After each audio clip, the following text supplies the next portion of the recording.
Hello Fobs, balik lagi bersama aku Fob Hartman, channel YouTube yang akan besar pada waktunya, amin. Buat siapapun yang sedang berproses, kudoakan dilancarkan semua aktivitasnya.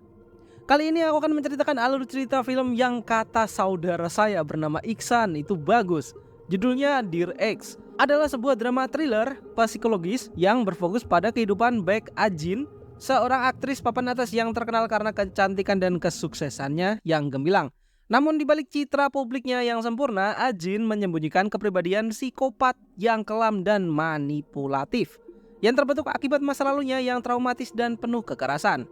Menarik, yang nggak usah berlangsung lama-lama lagi, kita simak langsung saja ceritanya. Tapi tunggu dulu, jangan lupa pamit ke ibu kalian karena kalian akan menghilang selama 10 menit ke depan. Musik. You slept away the morning, the things that you would miss, like laughter from the kitchen, or a memory like this. Laburkan mesa seres, laburkan cinta. Aroma 100. Cerita diawali dengan seorang gadis kecil yang suka dipukuli oleh ibunya. Ibunya suka marah ketika sedang mabuk, dan gadis itu digunakan sebagai pelampiasan, dipukuli hingga pelipisnya berdarah. Memohon kepada ayahnya untuk menahan ibunya ketika memukuli gadis kecil itu. Lalu ayahnya datang, menyeret ibunya yang dalam kondisi mabuk, menggendongnya, dan di tengah derasnya hujan, pria itu membuang istrinya sendiri, melemparkannya menuruni tangga yang sangat curam. Gadis itu keluar membawa payung melihat ibunya yang sudah tergeletak di bawah. Ayahnya bilang, ibumu mabuk lalu tergelincir di tangga. Mulai sekarang dia akan mencari istri baru yang kaya raya, meminta gadis itu nurut atau dirinya korban berikutnya. Gadis kecil itu bernama Ajin menghampiri ibunya yang masih dalam keadaan sekarat. Ibunya berusaha untuk meminta bantuan, meminta agar dipanggilkan ambulan. Namun Ajin kecil hanya terdiam dan pergi begitu saja. Ajin kecil kini tumbuh sebagai artis cantik yang sangat terkenal, tapi rumor yang beredar, dirinya suka memanfaatkan laki-laki untuk ketenarannya atau hanya untuk diambil uangnya. Dia tidak pernah membunuh orang dengan tangannya sendiri, namun dialah dalang dari setiap tewasnya orang-orang. Dan beginilah kisahnya. Di sebuah sekolah SMA, tempat Ajin sekolah saat itu hari ulang tahun gurunya, diberikan surprise oleh murid-muridnya. Yang lain membawakan kue, tapi tidak seperti Ajin. Ajin memberikan foto di mana bukti-bukti guru tersebut tengah berselingkuh. Foto itu disebar di internet hingga para orang tua murid terus-menerus menelpon kepala sekolah. Ini merupakan sebuah ajang balas dendam karena gurunya pernah bilang kepada Ajin bahwa dirinya anak kurang mampu yang hidup tanpa orang tua. Dan ini adalah Simsu. Simsu protes kepada gurunya karena dia mendapatkan peringkat kedua di bawah Ajin. Padahal mereka berdua sama-sama hanya salah satu soal. Dan yang terjadi adalah Ajin mendapatkan 1 poin lebih di mata pelajaran seni. Dan itu dia dapatkan karena menjilat guru seni yang kebetulan laki-laki. Simsu yang kepoan langsung nanya kepada Ajin siapa pria yang bersamanya saat itu, yang faktanya itu adalah guru seni. Kalimat yang dikatakan Ajin bikin Simsu merinding. Ajin bilang, kenapa sangat ngurusin hidup orang? Kau adalah orang yang gampang tewas di film. Tapi untungnya ini adalah dunia nyata. Juara paralel diraih oleh Ajin dan lomba menulis dimenangkan oleh Danju.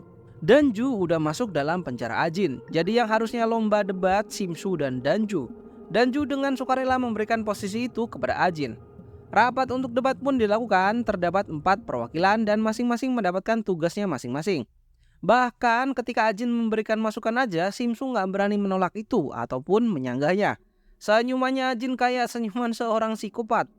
Simsu kebawa emosi, kesal karena Ajin selalu menjadi sorotan dan terkesan semena-mena. Ibunya Simsu adalah penyumbang terbesar dana sekolah. Jadi sebenarnya bisa aja membuat Ajin kegeser ke peringkat bawah atau keluar dari ajang debat. Tapi Simsu hanya meminta agar ibunya mencari tahu Ajin itu les di mana sih.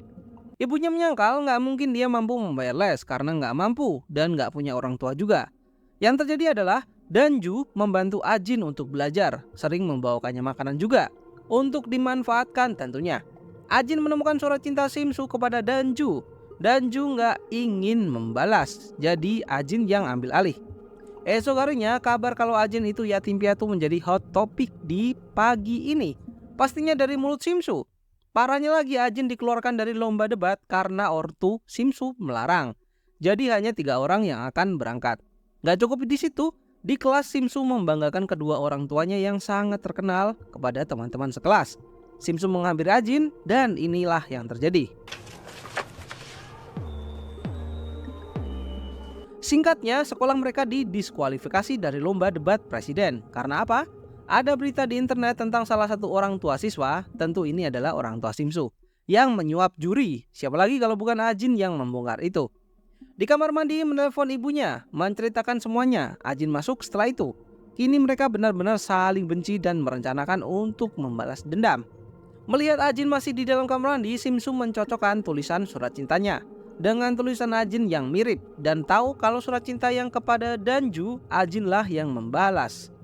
Di toilet, Ajin chatan sama orang yang belum dijelaskan apa hubungannya. Dan tiba-tiba saat Ajin keluar, Simsu udah ada di sana dengan ember penuh dengan air, diguyurkan tepat di muka Ajin. Sampai pakaiannya basah kuyup. Habis itu ditinggal begitu aja. Inilah orang yang chattingan sama Ajin. Simpelnya gini, cowok ini ngakunya sahabat dari anaknya ibu pemilik resto. Singkatnya, anaknya punya hutang kepadanya senilai 300.000 won. Dan kedatangannya ke sini untuk menagih hutang tersebut karena anaknya menghilang ketika ditagih. Balik lagi ke Ajin yang masuk kelas dalam keadaan basah kuyup. Danju berdiri dan memberikan handuk untuk mengeringkan rambutnya. Jadi pria itu bernama Kim Ja. Sama seperti laki-laki yang lain, dirinya hanyalah satu dari kumpulan laki-laki yang dimanfaatkan oleh Ajin. Catatan milik Kim Ja dibaca oleh gurunya. Catatan yang nggak boleh ada orang yang baca. Kim Ja lari keluar, tapi sayangnya HP-nya terjatuh, diambil oleh Simsu dan dibaca itu chat dari Ajin. Sementara itu di UKS, Danju kini tahu kalau yang melakukan ini kepada Ajin adalah Simsu. Dengan hasutannya, Ajin meminta bantuan kepada Danju untuk balas dendam. Sepulang sekolah, karena HP Kim Ja terjatuh dan yang menemukan adalah Simsu, langsung disebar satu sekolah. Kalau selama ini Kim Ja merupakan rentenir, ngajak ketemuan Ajin, menceritakan kalau dirinya ketahuan dan satu sekolah sekarang udah tahu. Tapi Kim Ja tidak menyebutkan kalau Ajin terlibat dalam urusan ini. Ajin memeluk Kim Ja untuk berterima kasih. Di sini dijelaskan kalau Kim Ja merupakan korban dari KDRT. Ajin tahu. Dan Ajin jengkel karena dia hanya diam saja dan tidak melawan. Dengan mulut manisnya, Ajin terus saja ngompor-ngomporin Kim Ja agar tidak diam. Ketika dipukulin oleh ayahnya, harus bisa melawan. Yang nggak mereka sadari, obrolan mereka disaksikan oleh Simsu. Dan adegan Simsu nguping disaksikan juga sama Danju dari atas gedung. Anjir, keren ini cok, drakor. Nggak bisa-bisa nyari perkara saat makan siang di kantin sekolah, Simsu dengan sengaja numpahin minuman ke tempat makan Ajin. Disaksikan oleh orang banyak, alih-alih marah, Ajin memilih buat cabut saja dari kantin. HP Ajin berdering, panggilan dari Kim Ja, tapi yang sekarang memegang HP-nya adalah Simsu. Ketahuanlah siapa bos dari Kim Ja, orang yang nyuruh nagih hutang ke orang-orang. Mau dilaporin ke kepala sekolah agar dikeluarin. Di tengah-tengah obrolan, Danju datang, meminta waktu kepada Simsu untuk ngobrol di atap. Pertama-tama dia minta maaf karena Ajin membalas surat cintanya sembarangan. Atas hasutan dari Ajin kemarin, Danju bilang suka terhadap Simsu. Dia mau pacaran, asal Simsu nggak bakal gangguin Ajin lagi. Tentunya Simsu setuju, ditawarin juga nonton film kesukaannya. Kim Ja beli HP bekas buat ngehubungin Ajin. Ajin juga bercerita kalau Simsu sudah mengetahui semuanya tentang rentenir. Dan HP milik Kim Ja sekarang ada di tangan Simsu. Kini mereka berdua nggak bisa berbuat apa-apa, tinggal menunggu waktu satu sekolah tahu. Masih dengan mulut manisnya, Ajin meminta support system kepada Kim Ja.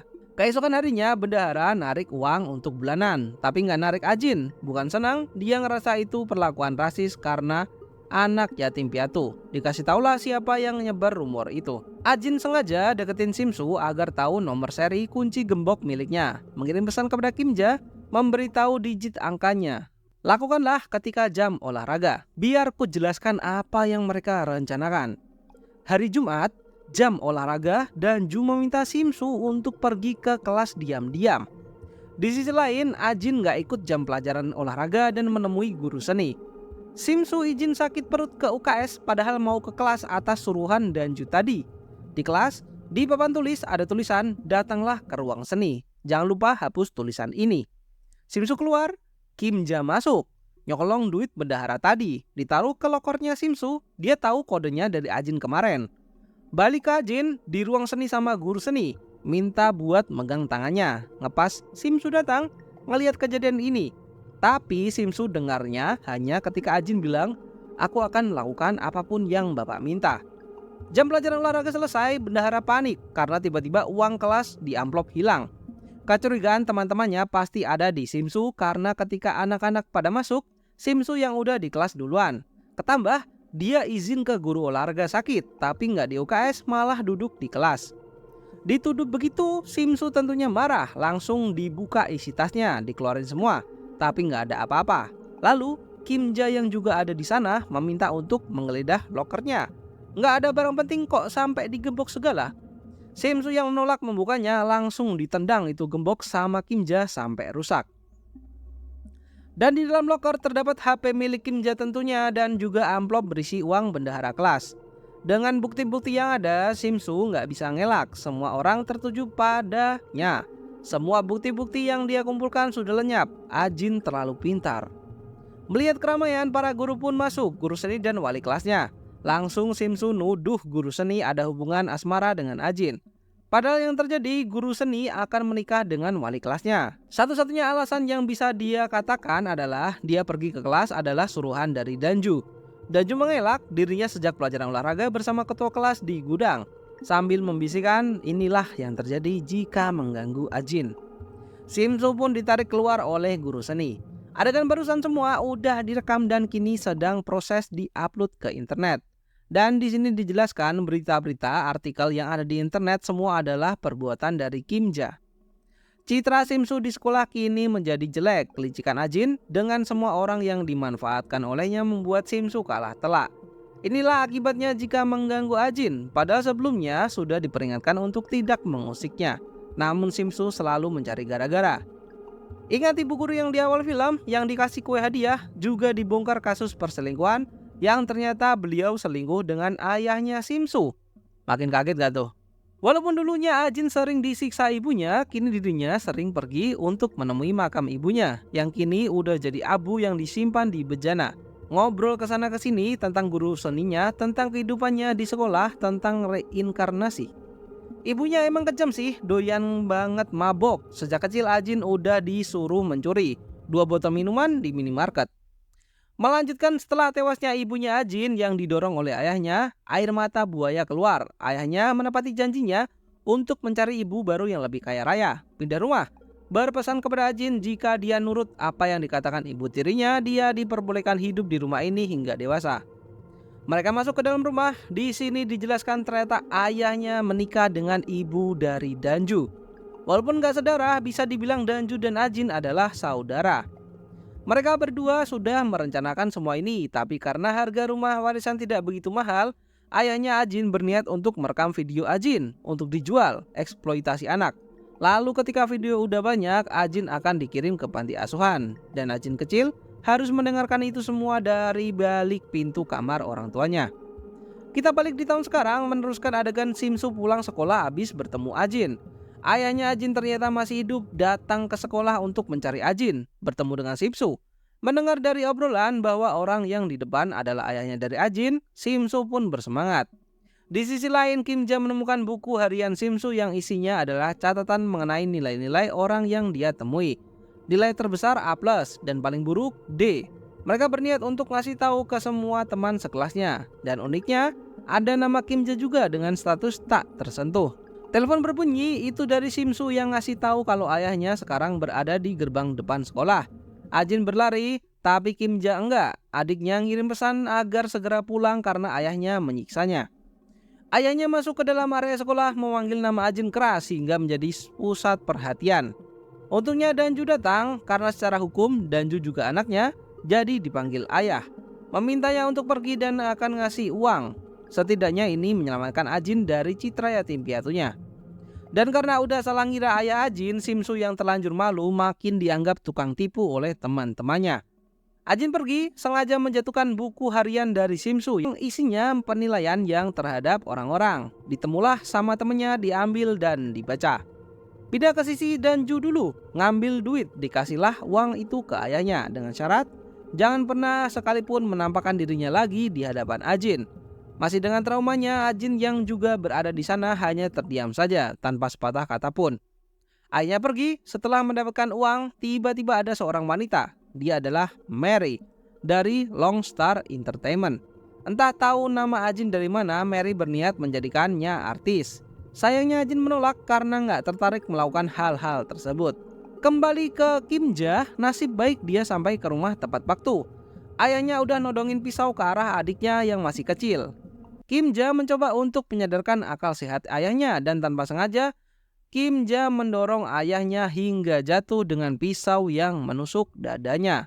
Scene berpindah, malam hari Simsu didatangi teman-teman yang menemukan bukunya barusan. Gak pakai lama, langsung ditonjok hingga babak belur. Simsu babak belur, ayahnya Kim Ja tewas. Kim Ja mengirim adiknya ke rumah bibinya, menelpon bibinya meminta agar merawat adiknya untuk saat ini. Namun Kim Ja nggak cerita apa yang sebenarnya terjadi. Kim Ja dalam perjalanan menuju kantor polisi, menelpon Ajin untuk terakhir kalinya karena dia akan menyerahkan diri. Dia nggak menyesali perbuatannya, dia lega karena setidaknya nggak ada yang menyiksa adik maupun dirinya lagi. Telepon ditutup, sambil tersenyum lega Kim Ja melanjutkan langkahnya menuju kantor polisi. Kehidupan Ajin dan Danju kini seperti remaja normal pada umumnya karena sekarang Simsu pindah sekolah, jadi udah nggak ada yang orang syirik lagi kepadanya. Hari kelulusan udah tiba, kini Ajin diterima masuk ke dalam kampus negeri jurusan hukum.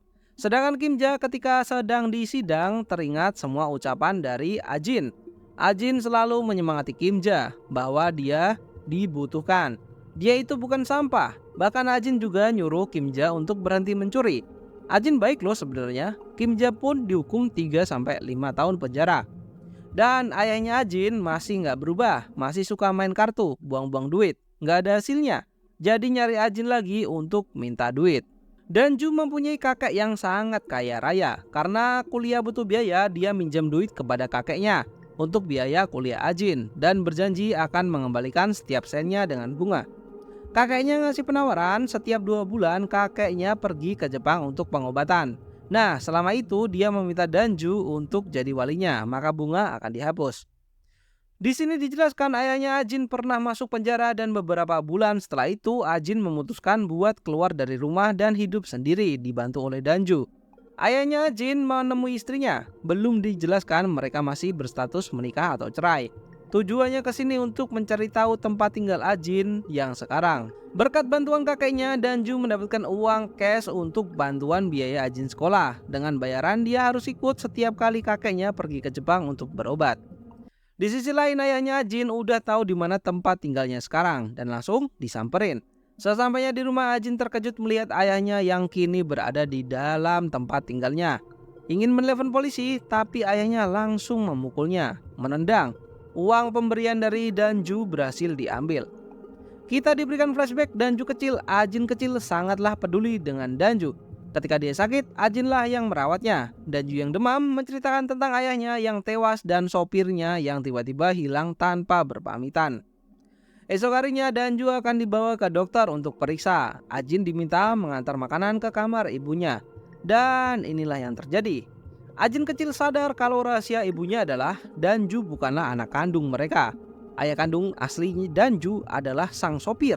Jadi ibunya selama ini berselingkuh dengan sopirnya.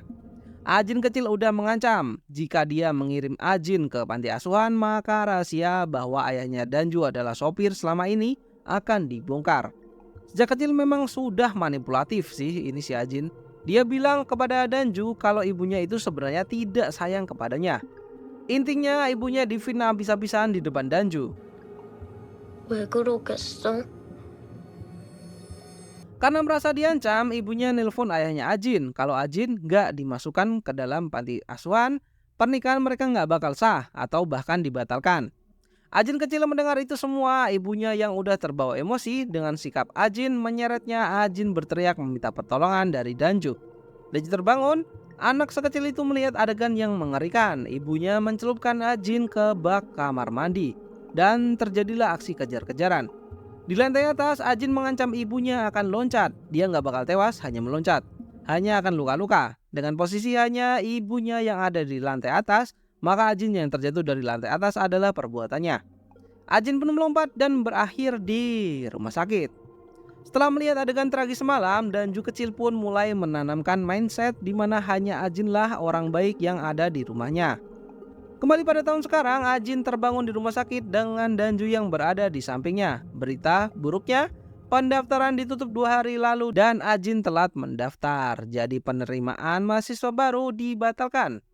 Ini adalah hari upacara kelulusan Ajin. Ini adalah hari upacara kelulusan SMA. Ajin datang tapi tidak bersemangat. Lanjut. Danju juga hadir disamperin ibunya, diberi bunga. Saat mau balik, Danju melihat Ajin yang berjalan meninggalkan sekolah, menyusulnya dan jalan berbarengan. Di perjalanan Ajin melihat seseorang yang sedang menangkap penjahat. Laki-laki itu melihat ke arah Ajin. Ajin pun demikian. Dan kita tahu yang di kepala Ajin adalah, wih, bisa aku manfaatin nih. Kita sebut dia sepanjang film dengan nama Pak Choi. Jadi orang yang dikejarnya tadi merupakan pencuri tas. Berkat bantuannya, maling tersebut bisa ditangkap oleh polisi dan tas kembali pada pemiliknya. Karena pendaftaran Ajin dicabut, dia mutusin buat cari kerja paruh waktu. Dan secara kebetulan Pak Choi lah HRD-nya. Langsung diterima dan akan mulai bekerja minggu depan. Alih-alih pindah tempat tinggal karena udah ketahuan ayahnya, Ajin tetap ingin tinggal di sana dan akan rutin ngasih uang ke ayahnya agar nggak dipukulin. Dan juga udah muak tinggal bersama ibunya, dia memutuskan untuk pindah, pergi meninggalkan rumah dan tinggal sendiri. Demi mendapatkan uang, Danju mengajar kelas. Di saat yang sama, Ajin menjadi pelayan di sebuah kafe. Berkat parasnya yang cantik, kafe itu terkenal dan mendapatkan banyak pelanggan. Sebagian besar hanya ingin melihat kecantikan dari Ajin. Banyak netizen yang diam-diam memfotonya dan mengunggahnya di internet, hingga dirinya viral. Dulu Pak Choi merupakan atlet baseball, namun karena satu tackle dari musuhnya, dia cedera dan akhirnya pensiun. Sekarang buka kafe. Di malam hari tiba-tiba Pak Choi mendapatkan telepon dari nomor nggak dikenal, menanyakan apakah Ajin udah menyelesaikan shiftnya atau belum. Pak Choi nggak menghiraukannya dan langsung mematikan callnya. Datanglah seorang pria aneh, padahal kafe udah tutup, tapi maksa masuk dan nanya keberadaan Ajin. Belum sempat ketemu dia udah diusir. Tidak ingin melepaskan Ajin, pria misterius itu bahkan membuntutinya. Di saat yang sama, Danju mencoba menghubungi Ajin, tapi nggak dijawab. Yang dia temukan hanya tasnya yang tergeletak di lorong dengan HP yang masih menyala. Untungnya Ajin belum jauh dari situ. Danju menemukan Ajin yang sedang memukul orang misterius itu hingga kepalanya berdarah. Ajin memarahi Danju karena datang terlambat. Ajin mulai melancarkan perkataan-perkataan manisnya. Singkatnya, jika memang Danju bisa melakukan apapun yang Ajin mau, maka datangilah ayahnya Ajin dan tewaskanlah. Itu pun kalau dia berani. Ajin pun meninggalkan Danju. Pria misterius itu kehilangan banyak darah. Danju akan memanggilkan ambulan jika dia berjanji nggak bakal buka mulut atas kejadian malam ini. Udah dikasih duit, bukannya makasih malah tetap disiksa. Danju nyusul ke tempat tinggal Ajin. Setelah telepon rumah sakit, menenangkan Ajin, memeluknya, entah apa yang akan dilakukannya. Danju bilang kalau akan mengurusnya. Paginya di tempat kerja, Ajin menutup luka di leher, bekas pukulan ayahnya menggunakan plester. Pak Choi melihat itu dan meminta agar Ajin curhat tentang apa yang terjadi. Tiba-tiba dari mulut Pak Choi keluar kalimat ini, manfaatkanlah aku untuk hal apapun. Ceritalah tentang ayahnya. Di saat yang sama, Danju sedang memantau ayahnya Ajin, yang sebenarnya pekerjaannya adalah seorang pengedar. Direkam transaksinya. Samar-samar Danju mendengar ayahnya ngobrol sama orang dan berencanakan sesuatu. Ajin akan dibius dan dijual ke orang. Ayahnya ketahuan dan berusaha lari. Aksi kejar-kejaran pun terjadi. Gak lama kok, Danju berhasil menangkapnya, terlangsung dicekiknya.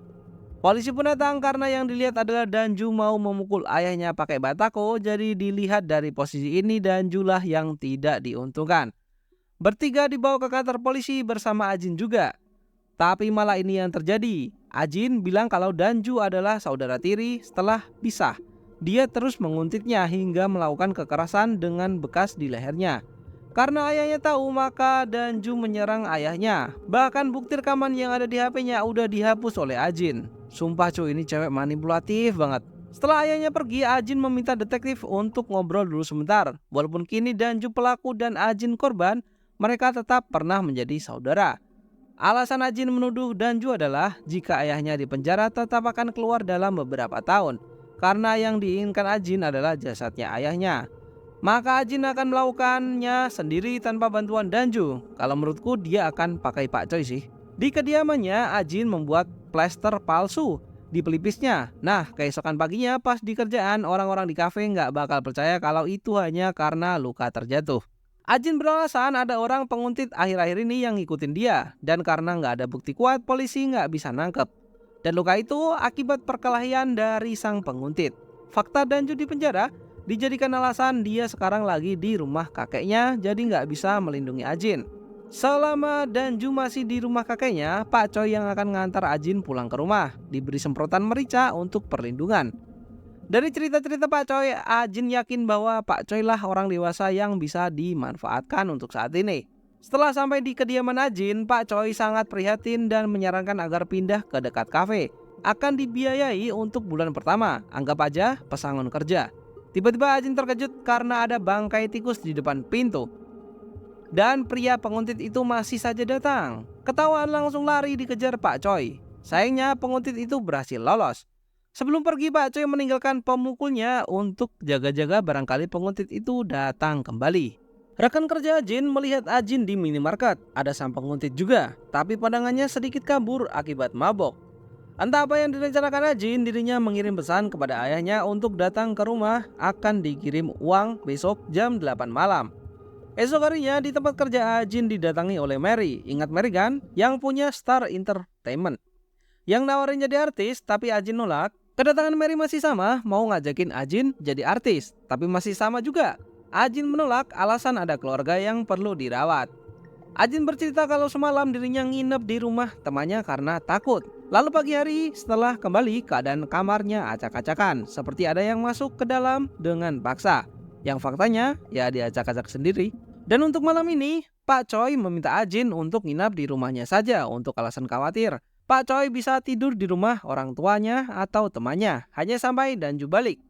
Jadi yang sebenarnya terjadi adalah penguntit itu sudah dibayar oleh Ajin, dan ketika di minimarket semalam itu Ajin ngasih duit diselipin di rak mie dan si penguntit itu ngambil. Sesuai perkataan Ajin, ayahnya datang di rumahnya untuk ngambil duit, tapi terkejut melihat rumah yang acak-acakan. Ajin pulang naik taksi menuju rumahnya Pak Choi, tapi bilang kalau mau mampir ke rumah dulu ambil KTP sama dompet. Sesampainya di rumah, ayahnya udah nunggu. Kayak nggak terjadi apa-apa, Ajin membawa kupluk hadiah untuk ayahnya. Ajin memakaikan kupluk ke kepala ayahnya, dipeluknya. Ayahnya membuka tas yang harusnya isi duit, tapi malah berisi koran. Ajin tertawa, yakin ketawanya kayak psikopat. Ayahnya marah, langsung ditampar, dipungkul. Pak Choi yang ingin memastikan Ajin menelponnya, ketika diangkat hanya teriakan minta tolong yang terdengar. Pak Choi bergegas ke sana, di tempat yang sama Danju udah bebas dari penjara. Ajin dipukulin habis-habisan oleh ayahnya hingga mukanya berdarah-darah. Ajin terpojok, kondisinya benar-benar udah babak belur, dihajar habis-habisan oleh ayahnya. Di luar, Pak Choi udah sampai duluan melihat ayahnya yang tengah membabi buta menyiksa Ajin. Tanpa banyak pikir, Pak Choi melemparkan pukulan bertubi-tubi di wajah ayahnya. Melihat Ajin dalam kondisi yang seperti itu, Pak Choi tersulut emosinya. Mengambil pemukul kepala ayahnya, Ajin dijadikan seperti bola baseball. Ajin membuat panggilan bahwa ayahnya butuh pertolongan, mematikan call-nya. Lalu di tengah derasnya hujan, dia tertawa puas. Emang bener-bener sakit nih cewek, cok.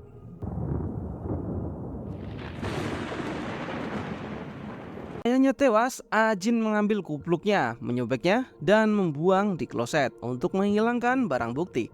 Karena kejadian itu, polisi pun menangkap Pak Choi karena telah menghilangkan nyawa ayah dari Ajin menggunakan tongkat baseball. Pembelaan dari Pak Choi adalah, dia mengira ayahnya itu penguntit karena memakai kupluk, makanya tanpa pikir panjang langsung memukul kepalanya. Padahal polisi nggak menemukan kupluk yang dia maksud karena Ajin udah menghilangkan kupluk tersebut.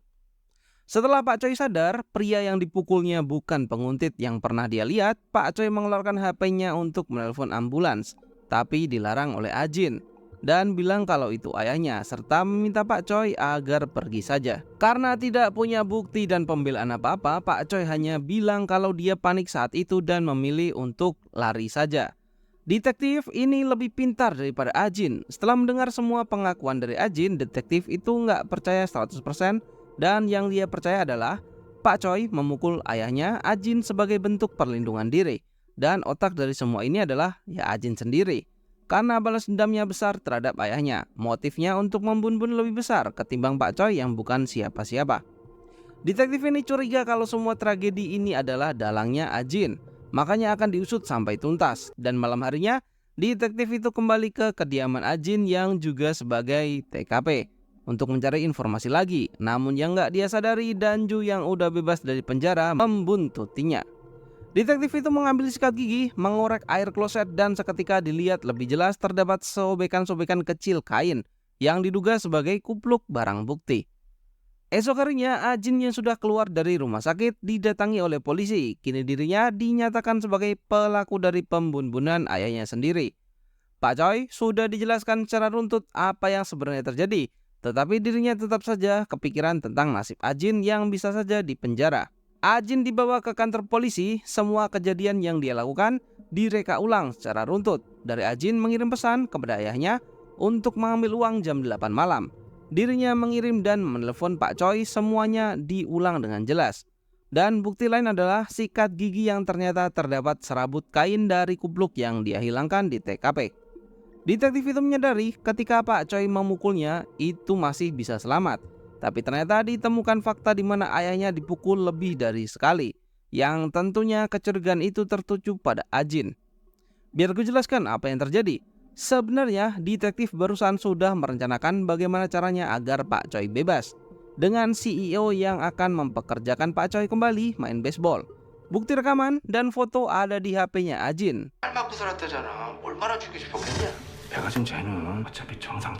Malam harinya, atas bukti foto suap, detektif itu digeledah mobilnya atas dugaan suap, tapi sayangnya detektif itu terlalu pintar. Dia udah menduplikat box yang harusnya berisi uang suap.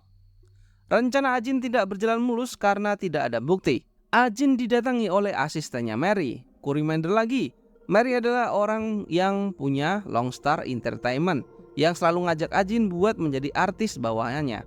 Kali ini Ajin dijanjikan pengacara yang bagus agar dirinya bisa keluar dari tuduhan. Dengan syarat, jika dia berhasil lolos, dia harus ikut dalam naungan Mary menjadi artis. Padahal enak loh tawarannya.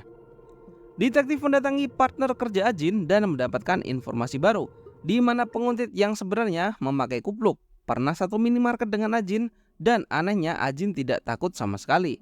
Dan bahkan sang penguntit tidak terlihat seperti ingin menyerangnya. Lalu diceklah CCTV minimarket dan melihat ada kejanggalan dari rekaman CCTV tersebut. Benar adanya, terlihat jelas Ajin meletakkan sesuatu di rak dan pria berkupluk itu mengambilnya dan pergi. Sayangnya, wajahnya dari pria itu susah dikenali. Malam hari yang sama, Danju pergi ke kantor polisi untuk bersaksi. Singkatnya, Danju mengakui kalau dia dendam kepada ayahnya, Ajin. Dendam sejak lama. Dijelasin juga kalau hubungan mereka pernah menjadi saudara. Dan malam itu, dia ingin membunuhnya, tapi nggak ada di rumahnya. Jadi dia pergi ke tempat Ajin. Di sana ayahnya yang udah tergeletak sekarat dan dipukul kepalanya hingga benar-benar tewas. Danju mengaku sebagai penguntit yang selama ini meneror Ajin dan juga sebagai pelaku yang membunuh ayahnya Ajin hingga tewas pada malam kejadian. Karena itu Ajin kini dibebaskan oleh polisi dan terbebas juga dari tuduhan pembunuhan ayahnya. Yang padahal faktanya ketika di ambang kejadian, saat Pak Choi sudah pergi, Ajin melihat ayahnya yang sekarat. Seolah terbangun menertawakannya. Tak kuasa melihat itu, diambillah pemukul baseball milik Pak Choi untuk benar-benar mengakhiri hidupnya. Dan gak lama setelah itu, Danju datang dengan posisi ayahnya yang sudah tak bernyawa. Danju membersihkan darah yang bercipratan, membersihkan kamar mandi, dan membersihkan tongkat baseball dari sidik jari Ajin. Lalu menyeting semua ini agar seolah-olah memang dialah pelakunya.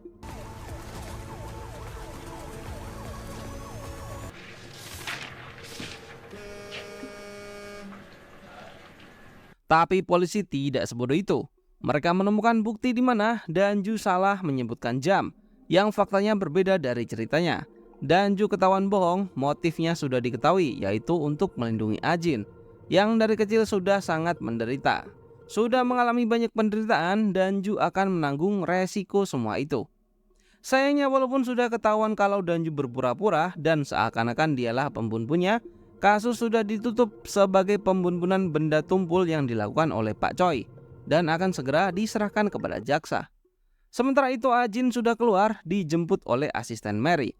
Detektif yang tahu kebusukan dari Ajin malah ditangkap karena aksi suapnya agar Pak Choi bebas dari tuduhan. Agensi Mary membebaskan Danju dari tuduhan dengan kekuasaannya, tapi dengan satu syarat, Ajin nggak boleh lagi kontak dengan Danju karena dirinya akan menjadi artis terkenal papan atas dan kasus ini akan digali oleh netizen di kemudian hari. Hari itu pun tiba, hari di mana Ajin harus memutuskan untuk meninggalkan Danju. Ini semua harus dia lakukan sesuai perintah Mary. Walaupun Danju nggak mau meninggalkan Ajin, tapi Ajin harus melakukan ini.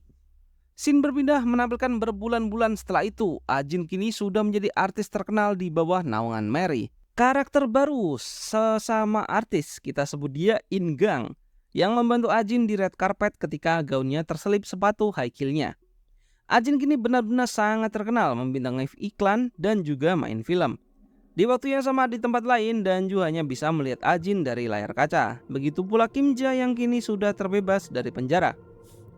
Dia adalah mantan pacarnya In Gang, namanya Lena.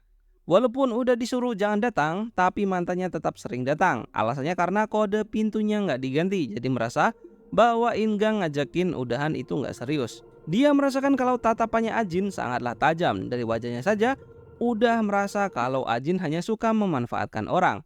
Dengan parasnya dan mulut manisnya, walaupun Lena ngemis-ngemis buat gak putus, tapi keputusan In Gang udah bulat. Keesokan harinya syuting dilakukan, merasa kalau In Gang mulai menyukai Ajin, Lena yang udah senior memperlakukan Ajin seperti junior. Walaupun aktingnya bagus di depan sutradara, Ajin dijelek-jelekin. Udah 20 kali take, tapi satu adegan aja belum selesai. Lena pun merajuk dan pengen pulang saja. Sutradaranya membujuk Ajin untuk minta maaf kepada Lena. Karena apa? Jika Lena nggak mau syuting lagi, sutradaranya akan rugi besar. Emang punya dendam pribadi si Lena ini kepada Ajin. In Gang menyamperin Mary karena dia udah membantunya untuk menghadiri festival nemenin Ajin. Kini giliran In Gang meminta bantuan Mary untuk mengakhiri hubungannya bersama Lena. Mary setuju serta meminta In Gang untuk membantu Ajin syuting karena dia masih junior.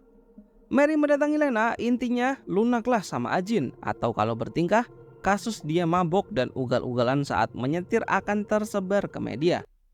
Mary udah lama di industri ini, dia memegang semua aib artis yang ada di naungannya. Benar-benar semua aib, jika disebar karir mereka akan hancur. Tapi Mary gunakan hanya untuk kepada artis-artis yang arogan dan semena-mena doang. Di sini dijelaskan alasan Lena membenci Ajin adalah seharusnya Lena lah yang datang ke ajang festival. Harusnya Lena dan In Gang, tapi Mary meminta Ajin karena biar sekalian ngasih tahu kalau ada artis baru gitu. Kini Ajin udah berani nantang Lena karena dia tahu aib Lena ada di tangan Mary. Jadi Ajin tinggal nyari-nyari tahu dengan kemampuan manipulatifnya agar Mary menceritakan aib dari Lena. Terdapat seorang pria berjaket memakai helm mengantarkan bunga berpapasan dengan Ajin. Selif bersama, tapi yang gak Ajin tahu pria itu adalah Kim Ja. Kim Ja teringat omongan Ajin, jika suatu saat kita bertemu lagi, mungkin aku bisa memanfaatkanmu. Yap, seperti yang kita harapkan dari skill manipulatif Ajin, menjilat manajernya sendiri.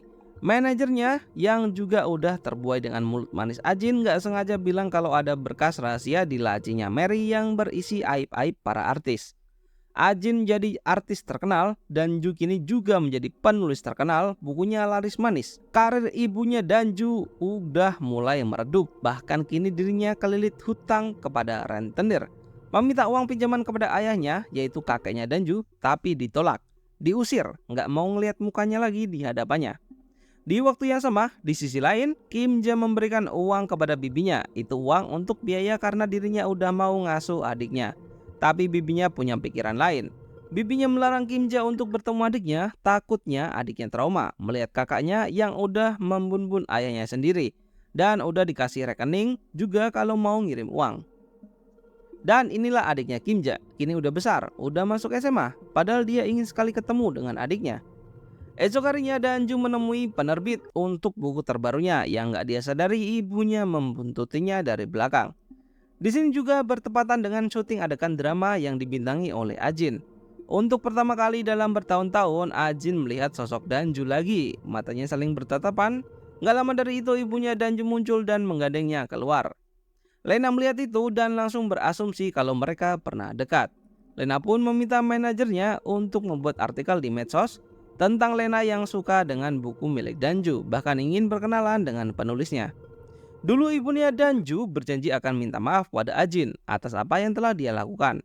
Lalu hari ini menghampiri Longstar Entertainment, niatnya bertemu Ajin, tapi hanya ada Mary di sana karena Ajin masih syuting drama. Alasan ibu tirinya kesini adalah untuk meminta Mary agar menjauhkan Ajin dari TV.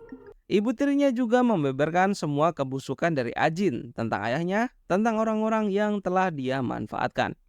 Untungnya Mary nggak memusingkan hal itu dan hanya menganggap ibu tirinya hanya gila saja. Tapi kini musuh-musuh satu-satunya Ajin adalah Lena, yang kini terus mengulik tentang masa lalunya. Alih-alih terancam, Ajin berani menantang Lena. Kalau dirinya masih saja ngusik hidupnya, maka Ajin tidak tinggal diam. Sesuai janjinya, Lena bertemu dengan Danju, sang penulis buku terkenal. Mereka pun melakukan live bareng sebagai bentuk promosi juga untuk bukunya Danju. Makanya dia mau. Sedangkan untuk Lena akan dijadikan postingan sosmed. Lena pun memaksa Danju untuk mengantarnya pulang ke rumah. Biar aku jelaskan apa yang terjadi. Ajin meminta manajernya agar diturunkan di kantor saja karena melihat manajernya capek, biar nanti balik pakai taksi. Di sisi lain ternyata manajernya ngasih tahu Lena, jadi manajernya Ajin itu dulunya manajernya Lena. Mendapatkan info itu, Lena minta diantar ke kantor karena ada sesuatu yang tertinggal. Nah, tujuannya Ajin ke kantor adalah untuk mengambil berkas-berkas yang isinya rahasia-rahasia dari Lena. Lena yang udah tahu Ajin mencari itu, Lena mengambilnya duluan. Kenapa Lena sampai duluan? Karena manajernya menipu kalau gedung sedang ada inspeksi. Yang nggak Ajin tahu, walaupun ada inspeksi, lift itu bisa dipakai. Tapi Ajin nggak tahu, jadi naik tangga. Dan Lena naik lift, makanya Lena sampai duluan dan ngambil berkas duluan juga.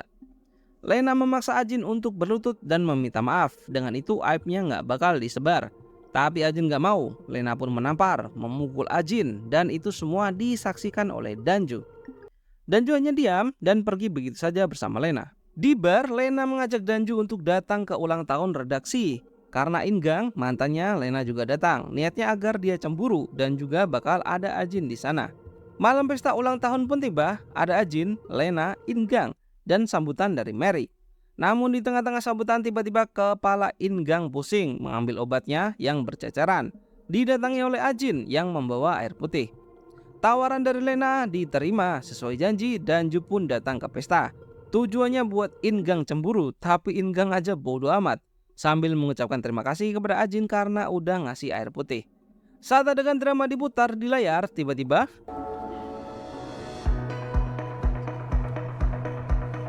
video pun berubah. Di layar menampilkan adegan di parkiran ketika Lena menampar Ajin. Ternyata adegan semalam itu direkam oleh Danju diam-diam. Mary pun panik naik ke atas mimbar dan bilang kalau itu semua hanya acting karena saking profesionalnya hingga kayak sungguhan. Ajin memang pintar, dia ternyata udah tahu kalau manajernya bersengkokol dengan Lena untuk menjerumuskan Ajin. Tapi Ajin terlalu pintar. Semua ini sudah dalam rencananya dan 100% berjalan dengan mulus.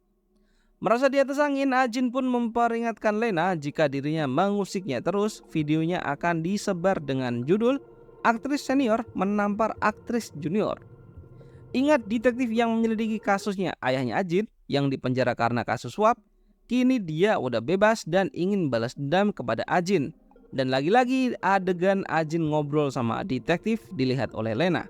Ketika detektif pergi meninggalkan acara, diambillah fotonya oleh Lena, meminta kenalannya untuk mencari tahu siapa detektif itu. Acara udah selesai, ketika Danju balik ke rumah di dalam sudah ada Ajin. Danju masuk, langsung dipeluk tanpa ngobrol antara keduanya.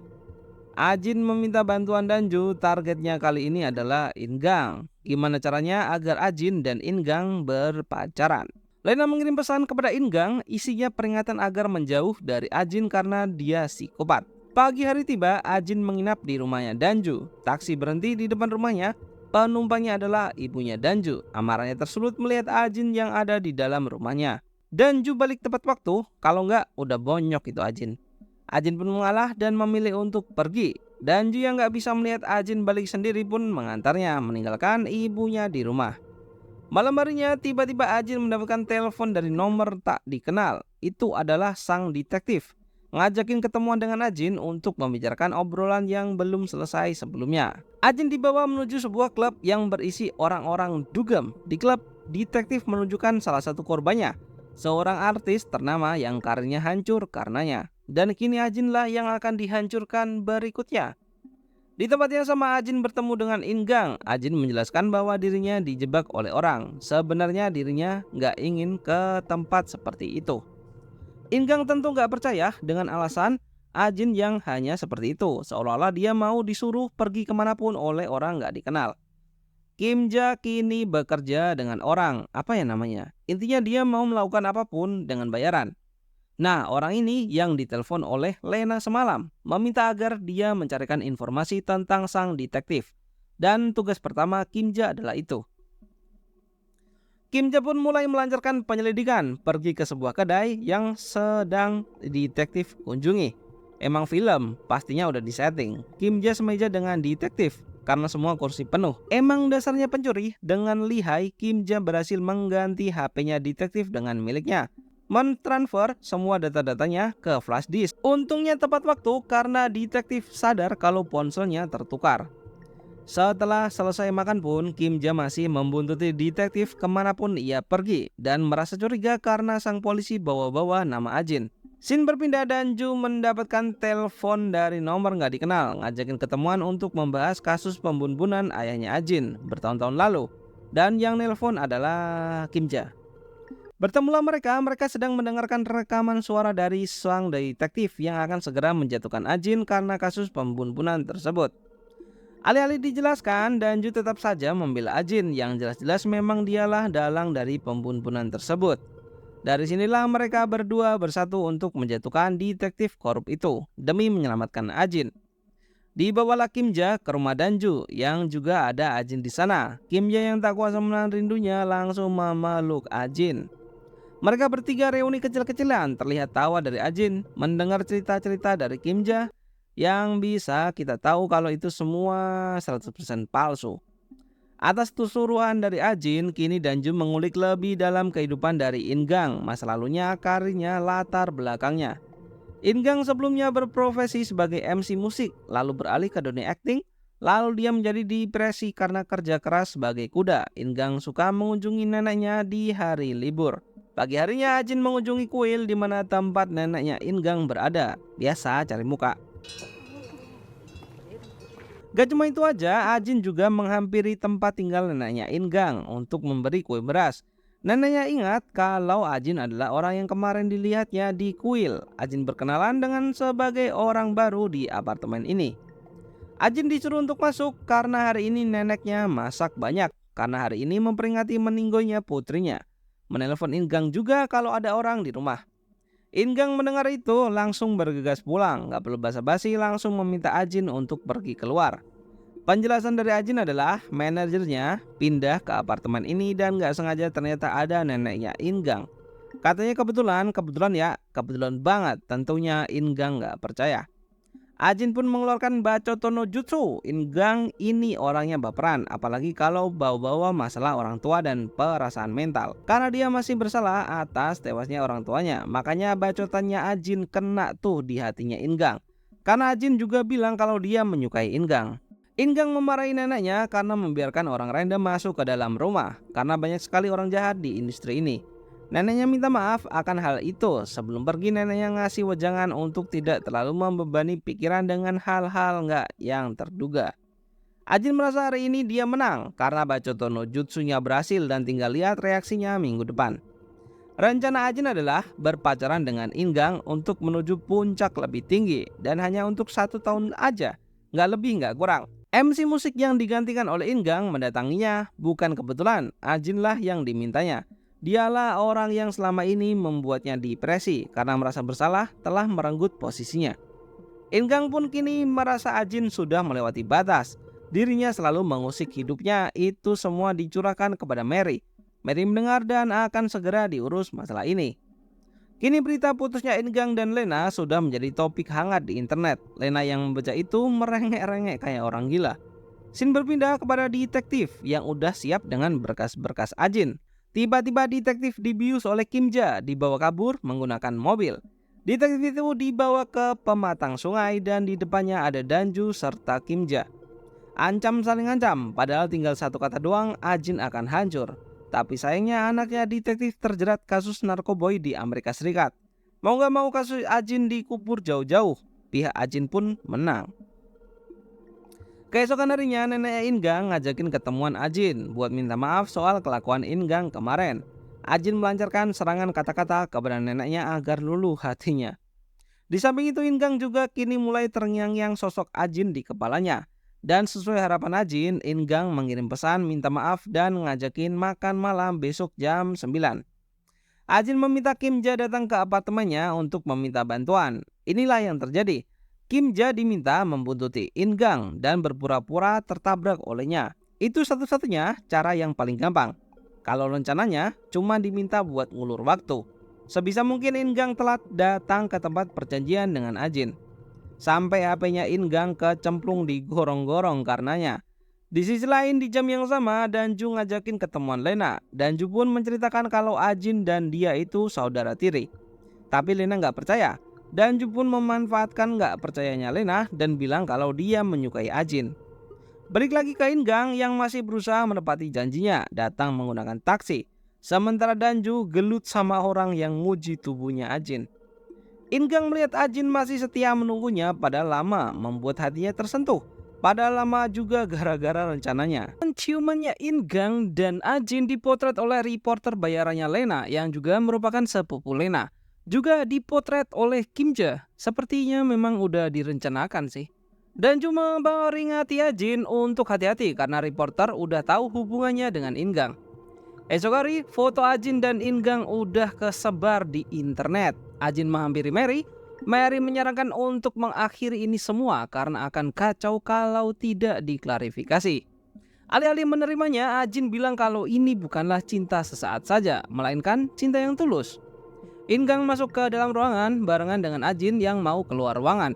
Mary menyayangkan skandal ini akan membuat buruk citra Ingang. Belum lama dikabarkan putus dari Lena, tiba-tiba udah berpacaran dengan Ajin.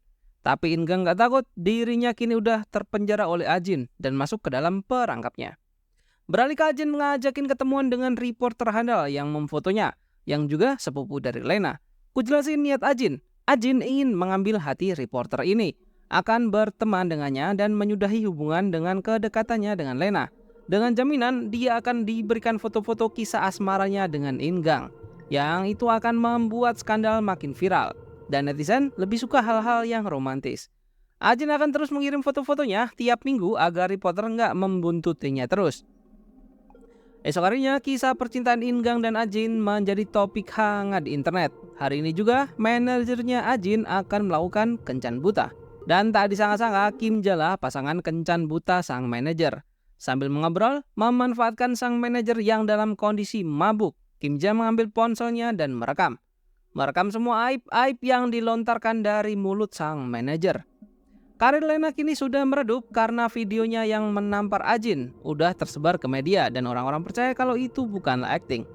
Dan aib yang dibeberkan oleh manajer adalah ketika sang manajer harus menggantikan Lena di kantor polisi, ketika dirinya nyetir ugal-ugalan, Ajin makin di atas kertas. Padahal udah diperingatkan untuk jangan coba-coba bermain dengannya, namun ini berpermulaan akan ada yang lain yang nanti. Karena ulah sang manajer yang ember, kini Ajin punya alasan untuk memecatnya.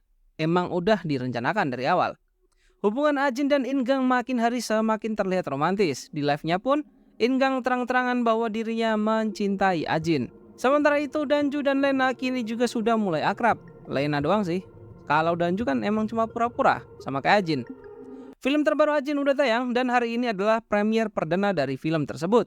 Dihadiri oleh petinggi-petinggi dan artis lain yang diundang, terutama Lena dan juga Danju. Danju dan Kim Ja merupakan bawahan dari Ajin. Bisa dibilang Ajin bosnya. Jadi jika semua baik-baik, maka Ajin nggak perlu komunikasi dengan mereka. Sedangkan jika tiba-tiba Ajin menghubungi mereka, itu tandanya Ajin dalam ancaman.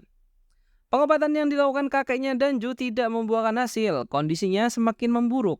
Kini kakeknya terus harus menggunakan infus tanpa sepengetahuan ibunya, atau lebih tepatnya sengaja dirahasiakan agar dia tidak tahu.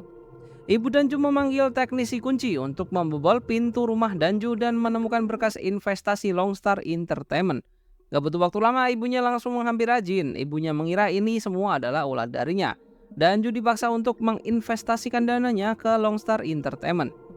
Ajin balik mengancam jika ibunya terus mengganggunya, maka fakta di mana Danju bukanlah anak kandungnya akan segera dibeberkan. Masih ingat Simsu? Teman sekelasnya di episode 1, kini dia bekerja menjadi karyawan sepatu di mall. Melihat Ajin untuk pertama kalinya setelah bertahun-tahun gak ketemu. Karena mereka inilah waktu yang tepat untuk balas dendam, Simsu langsung membuat artikel tentang kebusukan Ajin di masa lalu. Berita itu sampai ke telinga Mary. Ajin pun menjelaskan kalau semua ini hanya karena ini. Ajin merupakan murid teladan di kelasnya dan itu fakta. Mary pun mempercayainya untuk sementara. Terlalu banyak pikiran hingga membuat Ajin meriang, badannya panas, menggigil. Hari ini Ingang sibuk jadi nggak bisa nemenin. Dan malam harinya Ajin pun mimpi buruk. Terdengar suara ketukan pintu di depan. Membangunkannya itu adalah neneknya Ingang. Sengaja diminta untuk datang karena Ajin sedang sakit. Ajin pun dirawat, dimasakin, disuapin oleh neneknya Ingang hingga ditemenin tidur juga. Esok harinya neneknya pamitan, kondisi Ajin pun sedikit membaik. Sebelum pergi, Ajin memberikan kode pintu kepada neneknya Ingang agar bisa masuk kapanpun, walaupun jika Ajin gak ada di rumah. Sebenarnya Ingang itu lebih suka menyanyi ketimbang berakting, suaranya bagus, tapi terbelenggu oleh genggaman Mary di Longstar Entertainment. Naskah baru yang Mary berikan kepada Ingang belum ada respon lagi, padahal Ingang suka naskahnya. Karena dirinya sebenarnya ingin melakukan hal lain selain berakting. 용 감독 작품 이번 주까지 결정해줘야 되는데 그럼 나 이제 행복해도 되지 않을까? Di sebuah kuil yang sering Ajin datangi, dia dikejutkan dengan kehadiran Pak Choi. Kini Pak Choi sudah bebas dari penjara. Buat reminder, Pak Choi di penjara karena tuduhan membunuhnya ayah dari Ajin, yang padahal otak dari semua ini adalah Ajin itu sendiri. Dan ternyata Pak Choi mengenal neneknya Ingang karena Pak Choi juga sering ke kuil. Diceritakanlah kalau dulu Ajin lulus SMA butuh dana lalu kerja di kafe milik Pak Choi. Dunia film memang sempit ya, yang gak ketemu satu abad aja bisa ketemu lagi. Kita beralih dari sana, rumah Danju kini sudah jadi rumah kedua dari Kim Ja juga. Saat Kim Ja masuk, Lena mengira itu Danju langsung memeluknya. Terkejut Lena melihat yang dipeluknya bukan Danju. Setelah penjelasan panjang lebar, Kim Ja menyimpulkan bahwa Lena merupakan pacar dari Danju dan mutusin buat pergi aja. Seperti yang dipikirkan Kim Ja, ketika Ajin telepon maka ada sesuatu yang mengancamnya. Nah, sekarang Ajin telepon Kim Ja, tapi belum dijelaskan maksud dan tujuan Ajin. Tak lama telepon ditutup, Danju pulang. Novel Danju Laris Manis kini akan diangkat ke layar lebar yang akan dibintangi oleh Lena dan Ingang. Nggak hanya berita itu aja, TV juga menyiarkan kedekatan Lena dengan penulis novel tersebut. Di kantornya, Danju didatangi oleh Mary. Mary tahu kalau selama ini Danju kerap investasi ke Longstar Entertainment menggunakan anonim, tanpa nama. Kedatangan Mary ke sini adalah untuk memperingatkan Danju agar tidak mengusik hubungan asmara Ajin dengan Ingang. Karena Ingang merupakan talent kesayangan Longstar Entertainment. Karena apa? Danju ingin film adaptasi dari novelnya diperankan oleh Lena yang menjadi pemeran utamanya bersama dengan Ingang. Ini sudah rencana dari Danju karena udah setahun gak ketemu Ajin. Dan satu-satunya cara adalah ini, karena ini udah 1 tahun dan janjinya Ajin adalah hanya akan berpacaran dengan Ingang selama setahun. Perasaan Danju makin hari makin menjadi, yang awalnya cuma sekedar saudara, kini berubah menjadi cinta. Saat Danju akan mencium Ajin, Ajin berpaling berbarengan dengan datangnya Lena. Ajin gak mau debat, mutusin buat pergi aja. Tugas yang diberikan Ajin kepada Kim Ja adalah untuk membuntuti Pak Choi, apa yang dia lakukan sehari-harinya. 연애하니까 좋냐? 배가진 폭력을 알아봤어? Malam harinya Ingang mengajakin Ajin makan malam, niatnya untuk melamarnya. Tapi kebetulan banget Lena juga ada di sana bersama Danju. Bukannya nyari tempat duduk lain, Lena malah maksa buat duduk bareng mereka. Lena terus-terusan ngulik masa lalu Ajin dengan Danju di depan Ingang. Emang sengaja buat manas-manasin. Karena gak kuat, Ingang pun pamit untuk pergi diikuti oleh Ajin. Danju yang merasa ini keterlaluan memarahi Lena. Di hari yang sama di tempat lain, neneknya Ingang sedang masak di rumahnya Ajin karena udah dikasih kode pintunya dan menemukan sebuah buku catatan miliknya yang telah lama hilang di rumah Ajin. Adiknya nelpon Ingang ngasih tahu kalau buku catatan neneknya udah ketemu. Adiknya sedang keluar rumah makanya nggak bisa nemenin neneknya, meminta Ajin untuk mengecek. Ajin langsung bergegas pulang, nggak bisa tenang, hidupnya sedang terancam. Kim Ja datang untuk mengantar Ajin pulang. Sesampainya di rumah, neneknya Ingang terdiam di depan meja kaca dengan buku catatan miliknya. Tidak dijelaskan apa yang terjadi, tiba-tiba terdengar suara orang jatuh dari tangga. Ketika Danju dan Kim Ja mengeceknya, terdapat neneknya Ingang sudah tergeletak di bawah tangga dengan Ajin yang terdiam di atas tangga. Setelah diperiksa dan masih ada harapan, dibawalah neneknya ke rumah sakit. Namun di tengah-tengah pemeriksaan, jantungnya berhenti dan dokter harus menggunakan alat kejut untuk membuat jantungnya berdetak kembali. Sayangnya nyawa nenek dari Ingang tidak tertolong. Di pemakamannya, Ingang hanya bisa berlutut sambil menangis dalam pelukan Ajin. Besoknya proses pemakaman dihadiri oleh kerabat-kerabatnya. Pak Choi juga datang karena dirinya juga mengenal neneknya Ingang. Adiknya Ingang mencurigai Pak Choi dan Ajin. Di artikel udah jelas Pak Choi membunuh seorang pria ayah dari pekerjanya. Dan adiknya tahu kalau Ajin ternyata pernah menjadi karyawan kafe milik Pak Choi. Dan inilah yang terjadi malam itu. Nenek yang masih hidup mengutarakan semua kekecewaannya terhadap Ajin yang terlihat menyedihkan dan rapuh. Yang ternyata di dalam tubuhnya bersemayam iblis yang mengerikan. Pengakuan dari Ajin adalah neneknya jatuh hilang kesadaran karena dirinya suka memberi makan kucing liar. Adik Ingang bernama Inmo yang penasaran atas kasus pembunuhan ayah Ajin menemui Pak Choi.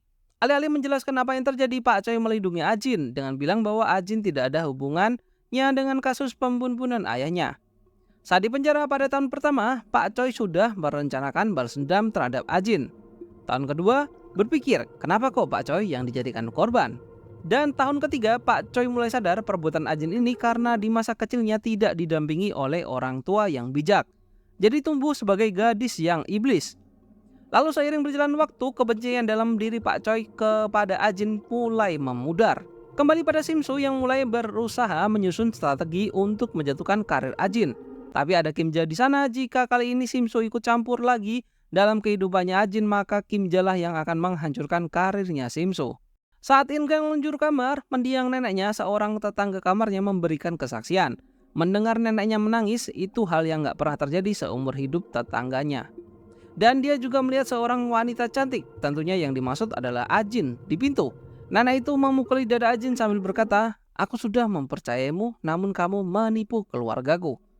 Ada satu bukti yang harusnya terekam di CCTV sebelah kamar nenek, tapi polisi sudah mengambilnya sebagai barang bukti. Setelah mendapati kesaksian dari tetangga kamar nenek, sehari-harinya Ingang menjadi kepikiran, siapakah yang harus ia percaya. 뭐가요? 끼니 거르지 말고 잘 챙겨 먹어요. 사랑해요. Di tengah-tengah kegalutan, di saat hatinya belum pulih ketika sudah bahagia karena ada orang yang mencintainya, walaupun pura-pura. Belum jauh dari hari tewasnya neneknya, Ajin tiba-tiba melontarkan pernyataan putus.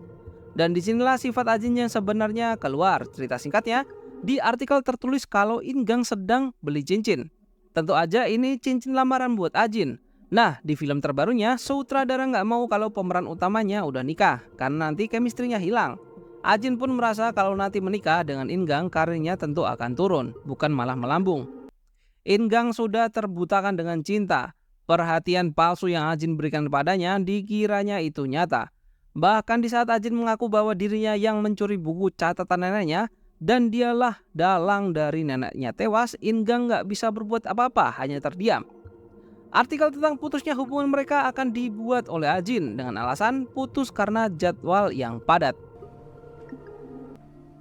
그러니까 인정해. Reporter saudaranya Lena akan membuat artikel itu. Saat di perjalanan pulang, mobil Ajin diikuti oleh mobil yang belum tahu siapa. Yang memberitahu itu adalah Kim Ja. Kim Ja udah kayak bodyguardnya Ajin, bener-bener nempel, tahu semuanya. Mobil penguntit itu berhasil diblok jalan oleh Kim Ja. Tapi yang gak dia tahu, ternyata bukan satu mobil, dua mobil lain yang baru datang. Keluarkan orang-orang berjas hitam memegang senjata. Kim Ja dipukulin abis-abisan. Dengan keadaannya babak belur, Kim Ja masih berusaha memastikan kalau Ajin tidak apa-apa. Kembali pada Ingang, dia membuang semua obat-obatan, menguras habis minumannya. Mary yang perhatian dengannya akan membawakannya makanan dan sup hangat agar dirinya tenang. Tapi ketika Mary berada di apartemen Ingang, hal mengejutkan pun terjadi. Ingang bundir di dalam bak mandi. Pemicunya nggak perlu dijelaskan lah ya, Mary nggak bisa berbuat apa-apa melihat tubuh Ingang yang bermandi darah. Kembali pada Kim Ja, karena babak belur kemarin dia harus dilarikan di rumah sakit. tulang tangannya patah, dihampiri oleh Danju. Satu-satunya info yang dia tahu adalah tato salib yang ada di tangan pria jas hitam yang memukuli Kimja. Mukanya kelihatan namun gak pernah melihatnya. Kabar bundir kini sudah menyebar di internet. Danju langsung menghampiri Ajin. Ajin tanpa dosanya lagi yoga. Tidak sesuai janjinya, padahal janji dari awal adalah hanya pacaran setahun dan putus. Nggak sampai membuat Ingang terluka. Apakah Ajin merasa bersalah? Tentu saja tidak. Ajin udah nggak punya hati. Trauma masa kecilnya membuat dirinya menjadi iblis seperti ini. Berbeda dengan Danju yang masih berharap Ajin berubah, setidaknya mempunyai empati dan hidup normal. Bagi Ajin, itu tidak mungkin terjadi. Ibu Mary melinangkan air mata mengingat kebaikan-kebaikan yang telah Ingang rasakan. Untuk Inmo, adik dari Ingang, ini merupakan pukulan yang keras. Belum lama neneknya dan sekarang kakaknya.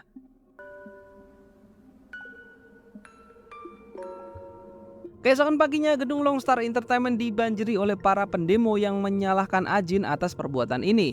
Saat Ajin keluar, netizen fansnya Ingang langsung melempari Ajin pakai telur. Tapi ada cewek yang melindungi dari belakang. Ini adalah Simso. Udah ditolong bukannya mengasih, malah ngusir. Ada reporter sepupu dari Lena kini bekerja di bawah Mary. Mary ingin balas dendam kepada Ajin dan ingin menjatuhkannya. Karena tewasnya orang-orang belakangan ini adalah karena ulah darinya. Kembali pada Ajin yang tiba-tiba didatangi oleh ibunya Danju, berlutut meminta maaf. Maaf untuk selama ini telah menyiksanya. Sebenarnya ini juga formalitas karena janjinya kepada Danju yang mewajibkan ibunya minta maaf kepada Ajin.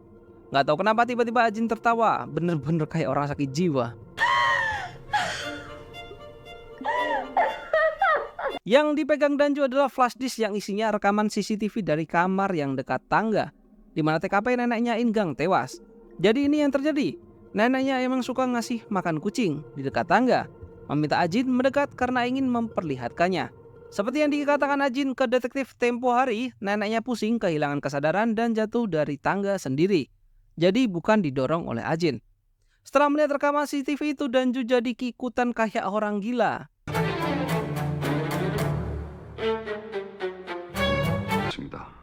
현재 병원에 입원 중인 것으로 파악되는데 어떻게 할까요? Karena tragedi itu, Ajin dipecat dari Longstar Entertainment. Tentu saja ini akan mempengaruhi karirnya di bidang akting. Ajin menghampiri Mary yang sedang berada di atas gedung kantor. Ajin menyobek kertas kontraknya tepat di depan Mary.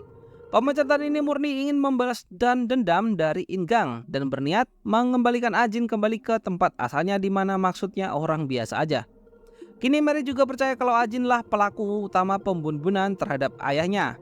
Gak ada nyesel-nyeselnya Ajin malah memutarbalikkan fakta. Mary sebenarnya udah tahu kalau Ingang rapuh, tapi kini menyalahkan Ajin atas meninggonya Ingang. Bukannya panik karirnya di ujung tanduk, Ajin malah merasa ditantang. Karena Ajin dipecat, tentunya Danju udah gak punya alasan untuk invest uang ke Longstar Entertainment. Mary tenang-tenang aja, dirinya gak merasa rugi juga.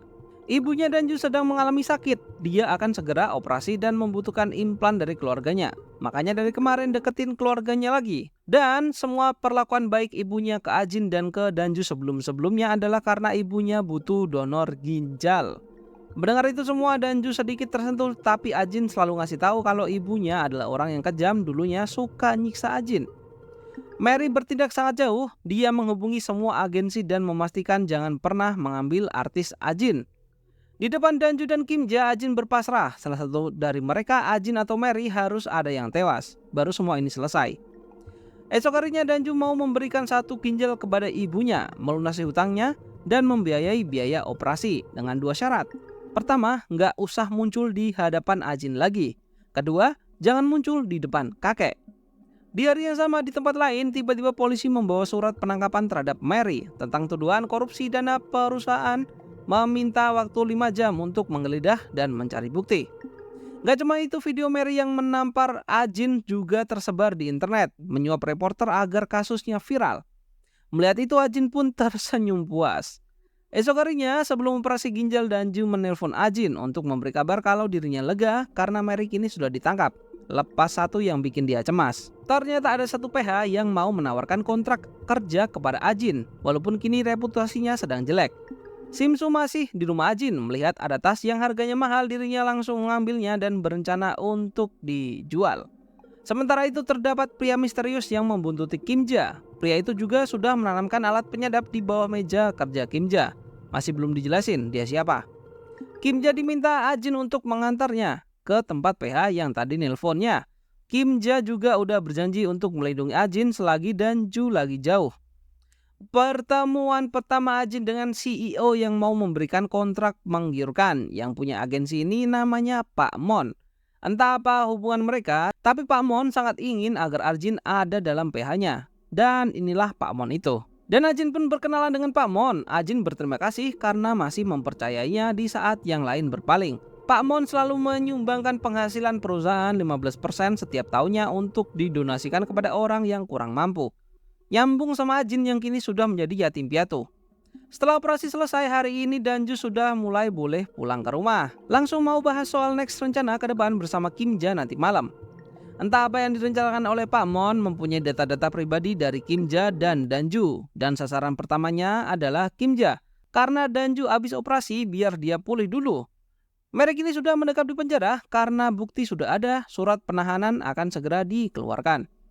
Asistennya Mary lalu mendatangi Ajin untuk memohon agar mencabut tuntutannya dan menyelamatkan Longstar Entertainment. Sampai rela sujud-sujud di depan Ajin.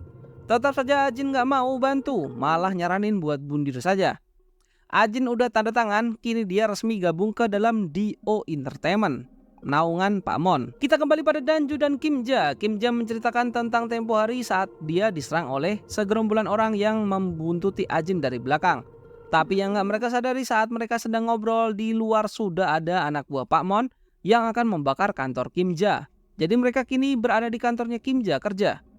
Tiba-tiba Kim Ja mencium bau-bau kebakaran dan mencari tahu sumbernya. Kantor pun meledak. Di saat yang sama Pak Mon mengutarakan kalau dirinya ingin menikahi Ajin. Kantor Kim Ja pun meledak. Nasib baik masih ada di pihak mereka, berhasil keluar dengan memecahkan jendela. Di sisi lain Ajin sudah dilamar oleh Pak Mon dan disetujui. Walaupun dalam kondisi yang masih belum pulih, Danju harus menemui kakeknya yang sekarang kondisinya sedang kritis, meninggalkan Kim Ja. Tapi sayang saat sampai di rumah sakit kakeknya sudah tidak bernyawa. Simsu benar-benar mengambil tas mahal Ajin dan menjualnya. Nggak cuma tasnya doang, tapi banyak lagi yang dijual. Belum sempat deal, polisi udah datang buat nangkap Simsu. Tapi dibebaskan oleh Ajin dengan belaan. Ajin memang memberikan barang-barang itu dengan sukarela kepada Simsu. Ibunya Danju berulah di acara pemakaman neneknya terlalu banyak minum sampai mabok. Padahal kondisi masih berkabung. Kedatangannya ke sini juga hanya untuk menanyakan warisan. Tapi sayangnya ibunya nggak dapat sepeser pun. Semua aset warisan kakek diberikan kepada Danju. Karena dalam kondisi mabok, ibunya pun keceplosan bilang kalau Danju bukanlah anaknya kandung. Dan sebenarnya dia mempunyai ayah lain yang sebenarnya masih hidup. Ajin selama ini sudah mengetahuinya bahkan dari kecil. Namun dia tidak menceritakannya kepada Danju. Masih dengan mulut manisnya, alasan Ajin tidak memberitahu semua ini adalah agar hidup Danju tenang. Jika dia tahu dari awal, dia tidak akan pernah berada di titik sekarang. Hidup Ajin kembali berada di puncak, menikah dengan seorang kaya raya bernama Pak Mon dengan DO Entertainment-nya. Berita pernikahan mereka juga sudah disiarkan di internet dan televisi nasional. Ditonton oleh Kim Ja. Tentang kebakaran, bosnya nggak percaya tentang ancaman-ancaman yang dilakukan oleh Pak Mon dan menganggap hanya konslet kabel saja. Karir Lena kini benar-benar udah meredup dan kini dia memutuskan untuk pergi dari Korea, meninggalkan Danju dan semua kebusukan di sana. Sebelum pergi, memberi saran kepada Danju untuk menjauhi Ajin. Walaupun dengan keraguan, Danju juga ingin melepas Ajin dan ingin berhenti menulis. Di sebuah rumah yang seperti istana ini, tempat di mana Ajin tinggal, terdapat suatu ruangan yang hanya Pak Mon yang boleh masuk ke dalamnya. Tapi Ajin penasaran tentang ruangan tersebut. Walaupun udah dilarang, Ajin tetap merayu Pak Mon agar memperbolehkan memasuki ruangan pribadinya, yang sebenarnya itu merupakan ruangan kerja dari Pak Mon. Di sini dijelaskan alasan Pak Mon menceraikan mantan istrinya adalah istrinya sering bilang kalau ingin membunuhnya untuk harta tentunya. Danju ngajakin Kim Ja untuk pergi minum di bar. Danju penasaran kenapa dia rela mengorbankan hidupnya untuk seseorang. Tentu ini yang dibahas adalah Ajin. Alasannya simpel, di saat dirinya hancur menjadi pembunuh ayahnya, hanya Ajin yang masih memberikan support kepadanya. Walaupun kita tahu semua itu palsu ya. Karena udah nggak mau menulis lagi, Danju mutusin buat balik ke rumah ibunya. Di sisi lain, Ajin kini sudah sangat terkenal, menikah dengan Pak Mon, melambungkan namanya. Dan di tengah kerumunan fansnya, dia melihat sosok pria memakai helm yang itu Kim Ja. Manajernya baru sadar, meminta Kim Ja untuk pergi ke mobil, menemui Ajin dan ada yang ingin diomongin. Kim Ja diminta untuk mencari tahu informasi tentang mantan istrinya Pak Mon yang kini katanya berada di rumah sakit jiwa karena tertuduh merencanakan pembunuhan terhadap Pak Mon. Yang gak mereka sadari, Pak Mon mendengarkan semua obrolan mereka. Simsu sekarang berada di kediaman Pak Mon, menyelinap sebagai pembantu di sana, mencari keberadaan Ajin. Tujuannya apa? Tujuannya adalah untuk menghabisi nyawa Ajin. Ajin yang sedang santai-santai berjemur tiba-tiba ditodong pisau dari atas. Pergelutan pun terjadi. Simsu berhasil menusuk dada Ajin namun tidak cukup dalam. Ajin pun membalik keadaan dengan posisinya yang di bawah menggores muka Simsu menggunakan pisau. Ajin tertawa lepas dan kejadian semua itu disaksikan oleh Pak Mon. Melanjutkan dari scene sebelumnya, Simsu yang berusaha untuk menusuk Ajin malah diputar balik. Mukanya Simsu terkena sayatan pisau dari Ajin. Simsu menjerit. Pak Mon yang datang gak peduli sama Simsu dan lebih perhatian sama Ajin.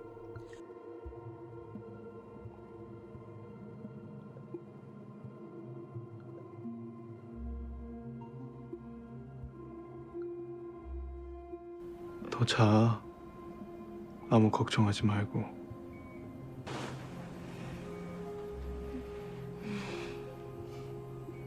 Berita penyerangan terhadap artis terkenal Ajin telah sampai ke TV nasional. Kim Ja tak kuasa menahan amarahnya kepada Simsu yang sebelumnya udah diperingatkan untuk tidak coba-coba mendekati Ajin lagi. Dan pemicu serangan itu adalah dendam Simsu ketika masih SMA. Setelah dicek dokter, kondisi Ajin aman-aman aja, tidak ada yang terluka. Hanya bagian dada tusukan kecil tidak dalam. Beberapa hari lagi sudah siap syuting. Dan untuk Simsu, dirinya akan masuk ke dalam rumah sakit jiwa karena dia didiagnos skizofrenia. Bosnya Kim Ja memberikan berkas-berkas dari Simsu yang sekarang dirawat di rumah sakit jiwa. Reporter yang juga merupakan sepupu dari Lena yang menyebarkan gosip barusan sekarang hilang tanpa jejak. Kemungkinan terbesar pergi ke luar negeri.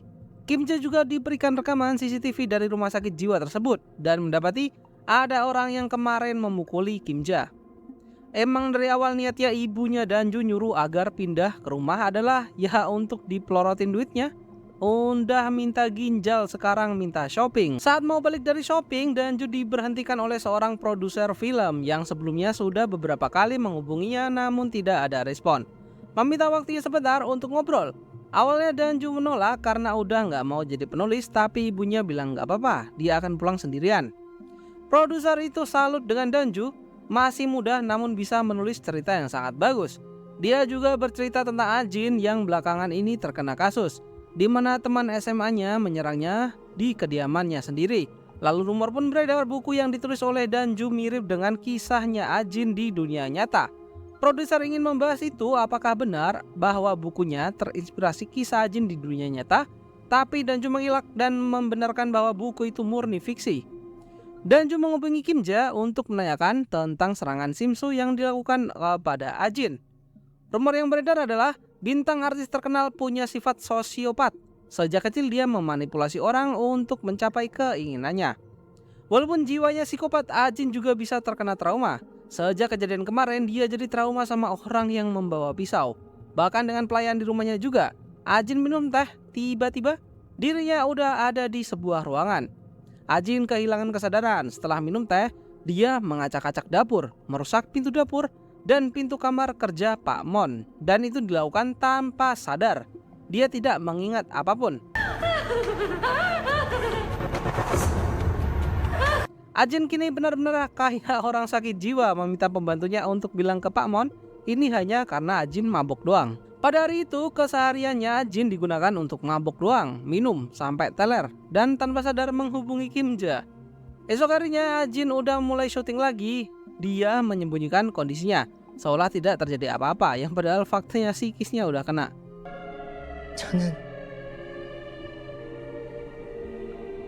Setelah syuting selesai, Kim Ja datang di hadapan Ajin. Ajin bingung, kenapa kok ada Kim Ja? Kim Ja menjawab karena semalam Ajin lah yang menelponnya.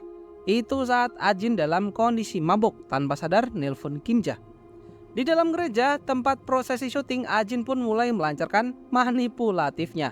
Dia cerita kepada Kim Ja bahwa semua yang terjadi adalah ulah dari Pak Mon. Kim Ja pun percaya. Dia sudah menyelidiki mantan istri Pak Mon yang berada di rumah sakit, dan faktanya setelah bercerai mantan istrinya menjadi gila.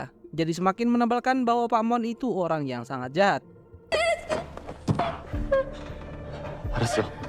알았으니까 Kita diberikan fakta baru bahwa Pak Mon membayar Simsu untuk menghabisi Ajin.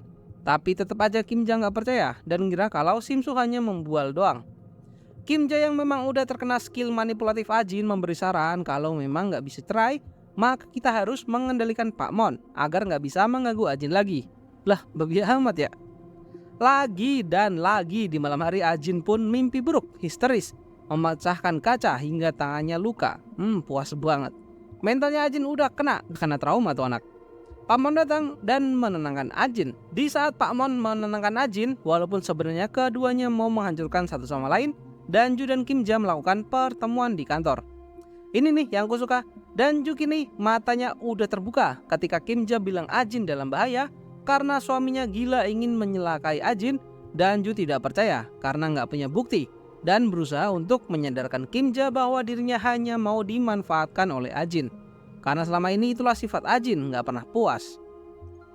Kim Ja yang memang udah goblok masih ngotot bahwa suaminya Ajin lah yang kejam di sini. Danju nggak mau bantu karena nggak mau ngusik kehidupan Ajin. Jadi Kim Ja lah yang akan turun tangan sendiri.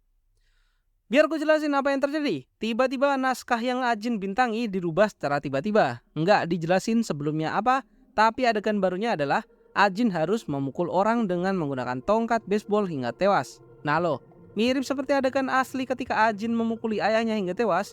Udah direncanakan sih. Ya karena udah tanda tangan kontrak mau nggak mau Ajin melakukan adegan itu. Jadi flashback ketika Ajin memukuli ayahnya hingga tewas di episode 3 kemarin. Ajin harus melakukan take berulang-ulang karena dirinya nggak sanggup. Gambaran masa lalunya membayang-bayanginya terus-menerus. Ajin terbawa suasana, dia memukuli sang aktor beneran hingga berdarah. Dan tahu siapa yang meminta itu? Pak Mon, suaminya sendiri. Makan tuh.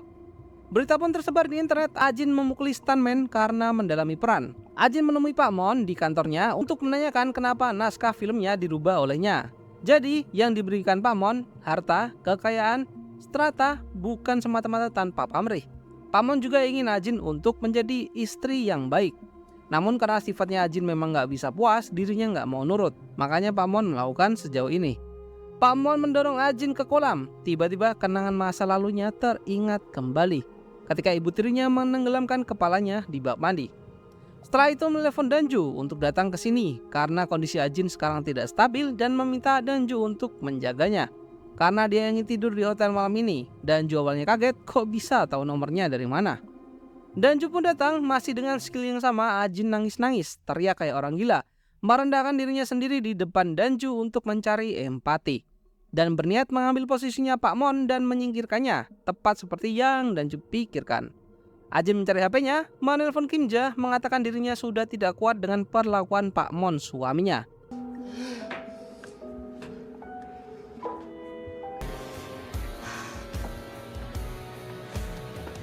Kim Ja yang memang goblok mau aja kemakan omongan Ajin dan percaya. Bukan semata-mata dia mampu terperdaya. Faktanya adalah saat Kim Ja membantu Ajin untuk memperoleh apa yang dia inginkan, Kim Ja merasa bahwa dirinya berguna. Dan memang tujuan hidupnya kini adalah untuk dimanfaatkan oleh Ajin. Setelah terapi, manajernya bilang kalau mentalnya Ajin membaik. Tidak seperti ketika syuting terakhir yang katanya berbeda jauh sebelum dan sesudah terapi. Ajin memang pintar untuk memainkan perannya. Di depan suaminya Pak Mon, dia mengatakan bahwa seolah-olah hari kemarin itu nggak pernah ada. Apa yang ia lakukan di hari lalu semua hanya mimpi. Tentunya ini cuman bualan si Ajin doang ya. Kan dia manipulatif, nggak tahu, aneh. Orang-orang kok pada percaya. Kita kembali pada Kim Ja, dirinya memberhentikan sopir pribadi dari Pak Mon. Dia juga adalah orang yang berusaha membakar kantor milik Kim Ja. Dan dia juga yang mempunyai tato salib di tangannya, yang juga pernah menyerang Kim Ja rame-rame. Tapi nggak gelut, cuman diperingatin doang. Dan dari suruhan Pak Mon memintanya untuk menghabisi Kim Ja sekali lagi. Di momen ini Kim Ja masih belum berani untuk bertemu dengan adiknya. Setelah itu Kim Ja pulang ke kantornya sambil makan ramen.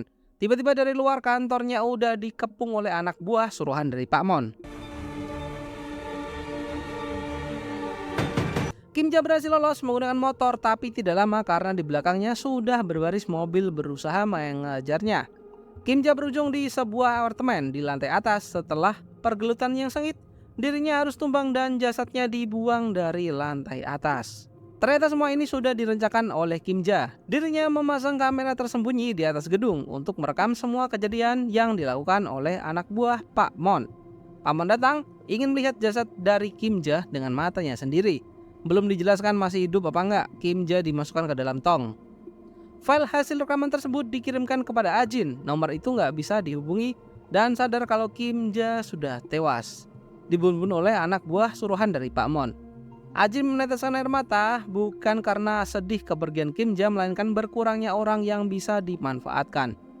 Danju datang ke kantor Kim Ja, berlari, hanya ada bosnya doang. Jadi bosnya cuma disuruh memindahkan file yang nanti akan otomatis dikirim ke drive, yang akan otomatis juga kekirim ke ponselnya Ajin. Tapi sayang Kim Ja tewas. Sorenya Ajin meminta semua pelayannya untuk pergi, meminta agar memberikan ruang untuk berbicara empat mata bersama Pak Mon. Karena Ajin sudah memegang kartu as milik Pak Mon, Ajin memberikan larangan untuk tidak menyentuhnya tanpa seizinnya. Ajin pun menunjukkan bukti rekaman di mana anak buahnya membuang Kim Ja dari lantai atas. Pak Mon pun kehabisan kata-kata, nggak bisa ngelak, cuma bisa diem. Ajin kini tidak bisa berhenti walaupun udah mempertaruhkan nyawa Kim Ja. Walaupun Danju berusaha untuk membuat Ajin berhenti, Ajin tetap belum akan berhenti. Nggak bakal berhenti hingga dia bisa mencapai puncak. Danju langsung menelpon produser yang kemarin ketemu di mall dan mengiyakan tawaran tersebut. Lalu mendatangi Pak Mon. Danju juga mempunyai bukti rekaman bahwa dia membunuh Kim Ja. Kedatangan Danju ke sini adalah untuk memperingatkan Pak Mon jika dirinya mencelakai Ajin, maka video dan bukti-bukti lainnya akan disebar. Bukan semata-mata mengancam, karena Danju bilang dirinya lah yang akan menghentikan Ajin. Pak Mon diam aja dan melihat dari jauh. Ajang penghargaan akan diselenggarakan malam ini. Ajin digadang-gadang akan memenangkan nominasi artis terbaik tahun ini karena debutnya di beberapa film yang sangat memukau. Tibalah malam harinya, acara bergengsi tahunan. Ajin akan dipastikan menang tanpa perlawanan. Film yang dibintanginya yang juga diambil dari kisah nyatanya, film Dim Heart. Ajin merupakan 4% dari populasi orang dengan gangguan kepribadian antisosial. Dia menganggap orang lain sebagai alat, memanfaatkan dan memanipulasi orang tersebut untuk mencapai keinginannya, bahkan jika harus membunuh sekalipun. Di sini profil Ajin ditampilkan secara live eksklusif di internet.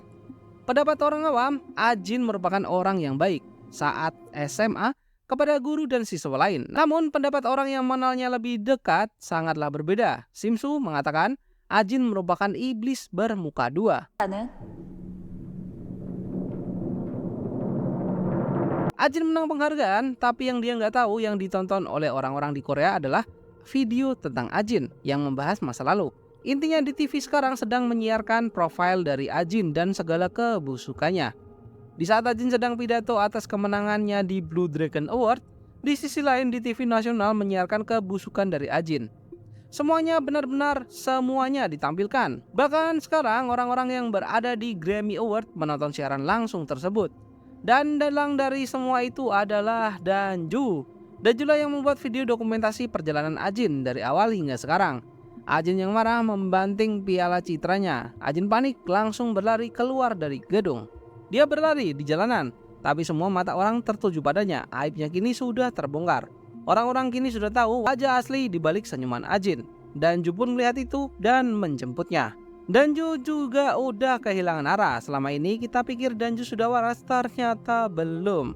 Dirinya masih tertipu daya oleh Ajin. Dan dia malam ini, Danju memutuskan untuk membawa Ajin menuju neraka bersama. 어젯밤 윤석하 작가가 운전하던 차량이 가드레일을 들이받고 도로 아래. Dan keesokan harinya berita menyiarkan menemukan sebuah mobil yang terjatuh menabrak palang. Pengemudinya adalah Danju, sang penulis terkenal yang tewas. Namun Ajin menghilang entah kemana. Danju sudah mempersiapkan hal ini. Dia juga sudah membuat surat wasiat kepada ibunya. Nah kan Ajin masih hidup, ya elah. Di sisa-sisa tenaganya, malam itu Ajin berusaha untuk keluar dari mobil yang tengah hancur. Ajin merangkak dari bawah bebatuan menuju atas. Sebenarnya Danju masih bisa ditolong, tapi Ajin memilih untuk meninggalkannya. Ajin tersenyum dan film pun selesai. Dan begitulah cerita dari Ajin, sang iblis bermuka dua. Belum tahu ada season 2-nya apa enggak. Ya terima kasih ya buat kalian yang sudah menonton video ini hingga selesai. Jangan lupa subscribe, jangan lupa bahagia, dan thank you.